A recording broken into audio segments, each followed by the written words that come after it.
প্রবাসীদের ঈদ আনন্দে মাতাতে মালয়েশিয়া যাচ্ছেন জনপ্রিয় কণ্ঠশিল্পী প্রীতম হাসান, জেফার ও প্রতীক হাসান। অনুষ্ঠান মাতাবেন ঢালিউডের জনপ্রিয় অভিনেত্রী পূজা চেরি ও Toma Mirza. NTV staff correspondent Kaiser Hamid Hannan জানান, আগামী 24 মে মিনারা PGRM টাওয়ার 2-এ বিকেল 5টা থেকে রাত 10টা পর্যন্ত চলবে বিশেষ সাংস্কৃতিক অনুষ্ঠান সোনালী সন্ধ্যা। অনুষ্ঠানের টিকিট রাখা হয়েছে 6টি ক্যাটাগরিতে, যার মূল্য 99 থেকে 349 রিঙ্গিত পর্যন্ত। ভিআইপি, প্ল্যাটিনাম, গোল্ড ও সিলভার সহ প্রতিটি টিকিট আসন ভিত্তিক। টিকিট পাওয়া যাবে অনলাইন প্ল্যাটফর্ম Ticket2U এবং নির্দিষ্ট হোয়াটসঅ্যাপ নম্বরে।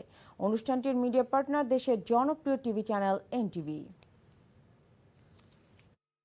It's me, Pooja Cheri. আমি তমা মির্জা। আমি Tabassum Priyanka. This is Pratik Hassan. আমি DJ Avila. আগামী 24 মে কুয়ালালামপুরের মেনারা PGRM এ বিকেল 5টায় ভালোবাসা, গ্ল্যামার, পিওর ভাইবসে ভরা এই ম্যাজিক্যাল রাত অপেক্ষা করছে শুধু আপনাদের জন্য।